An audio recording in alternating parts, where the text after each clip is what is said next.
Power doesn't relinquish its power, regardless of how it obtained its power. Those in power instead implements covert means of maintaining their power. This is exactly what we see in the ongoing reality of black life under white dominance. Some argue that black people are no longer being oppressed simply because we have a few that have achieved wealth and fame. But black millionaires and celebrities represents less than 1% of our population. Therefore, they are not evidence of equality. Worse still, their visibility in the media creates a dangerous illusion that racial subjugation of black people is a thing of the past. In truth, their overrepresentation serves to mask the continued operations of white supremacy. The system of white supremacy hasn't disappeared, it's evolved. And today it runs more smoothly than ever before. Because many black people are unaware of how it works, leaving us without any unified black resistance against it. In the past, the blatant Jim Crow era racism was easily recognized, allowing black communities to organize and fight back. But today's method of control are much more subtle and harder to detect. It's in fact so covert and so effective that it allows white oppressive forces to continue subjugating black people with impunity while simultaneously manipulating black people to perceive ourselves as being our own worst enemies and to revere our oppressors. Therefore, nowadays, before we can unify ourselves to confront the system of white supremacy, we now are forced to fight against many of our own people that they brainwash to defend it. This is the heartbreaking truth of our reality. Before we can confront white supremacy, we now have to overcome the fact that many of our people have been conditioned to protect it. Put simply, white oppressive forces have developed a sophisticated way to continue their subjugation of black people. Understanding it begins with observing the facts. During the 1960s, we called ourselves brothers and sisters. Today we call ourselves by the N-word and the B-word. During the 1960s, we unanimously agreed that white oppressive forces are our worst enemies. Today, to the contrary, millions of us are now insisting that it is ourselves that are our worst enemies. During the 1960s, African Americans implemented the most successful unified protests in U.S. history. Today, we are now more divided than at any previous time in U.S. history. Our collective state has changed 180 degrees from what it was during the 1960s. More specifically, our culture has changed in ways that benefits the system of white supremacy. It's always by deliberate design whenever the oppressed population changes in ways that are beneficial to their oppressors. These profound changes within our culture were deliberately achieved through an insidious ideological subversion system that they began deploying against the African American population in 1968 in response to that decade's unprecedented unified black protests. It's how they neutralized the Black Power movement. Ideological subversion is an elaborate, slow process used for brainwashing an entire generation of people. More specifically, it is an offensive psychological warfare tactic that uses disinformation and misinformation propaganda to manipulate a targeted population into thinking and behaving in ways that are against their own self-interest, and instead in ways serving those who are deploying the ideological subversion system. It changes the perception and mindsets of a targeted population to such an extent that they are not able to come together in the interest of liberating themselves from their oppressors. Through this ideological subversion system, the deep critical thinkers among us have become the misfits within our communities. We deep critical thinkers are now mocked and ridiculed by those who foolishly self-identify using the N-word, glorifies pimps, dressed like sagging clowns, that gets their morals from a book written by a group of people that has demonstrated no morals whatsoever in their treatments of us.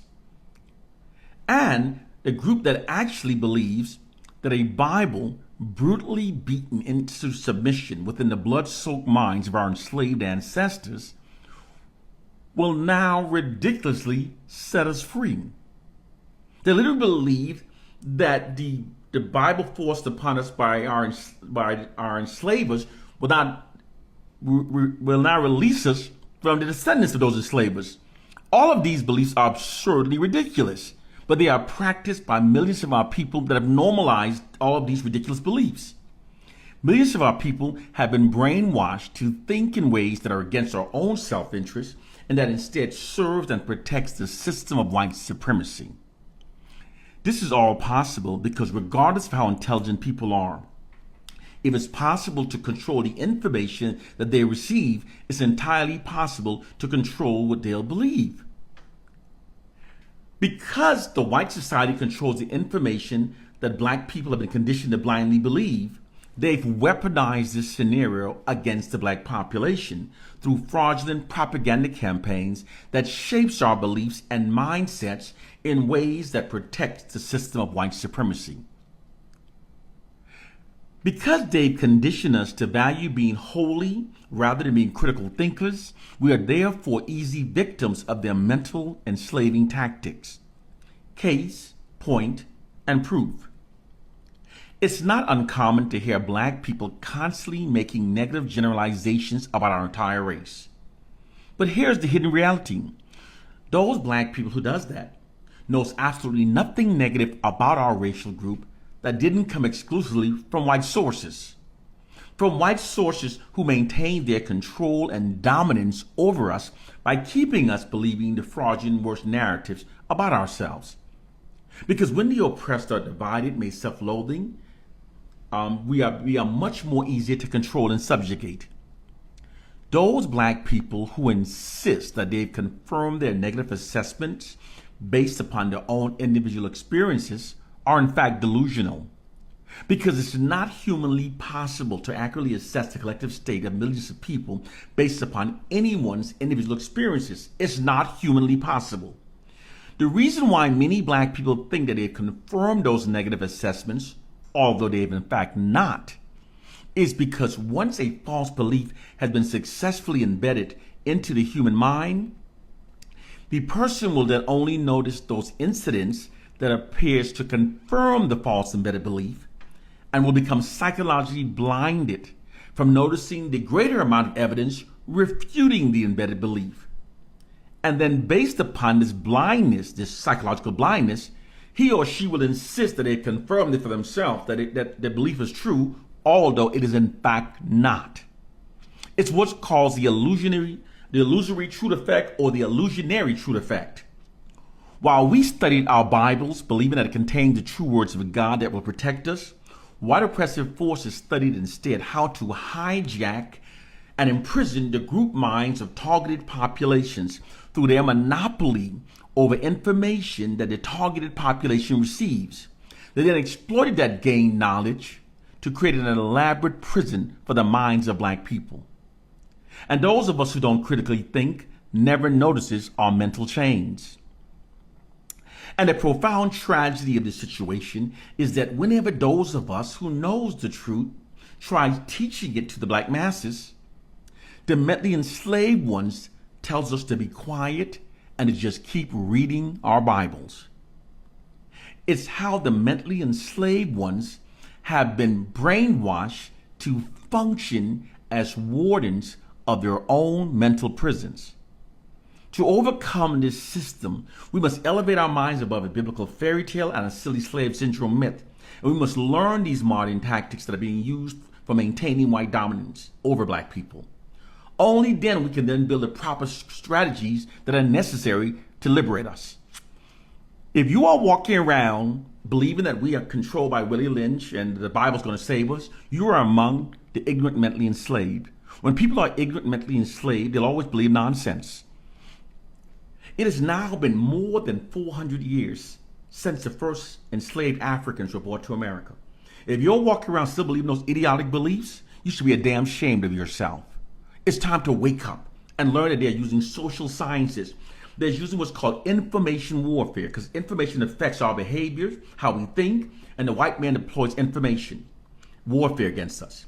The white man controls the education we're taught, the media we receive. He controls all the information constantly fed into our minds. If you don't think that he's exploiting this information in ways that manipulates us and to garner outcomes among us that benefits himself, you are extremely naive. Yes, my page, my content, you don't see much traction. That's because my content is liberating knowledge. They intentionally shadow ban my content. You have to don't look for value in it by the numbers of views and counts, because they allow the idiotic views. If I was posting something that served the interests of white supremacy, if I was posting something to keep us believing in dumb shit, it would be allowed to go viral. But truth liberating information is what they continue to suppress. I'm asking you to do your part to start spreading and sharing the information. Download these videos, repost them. We have to treat the internet like it's a modern African drum and use it to spread liberating truth to the masses. Our people are drowning in disinformation. Brothers and sisters, time to all do our part. Start spreading the information. One love and peace.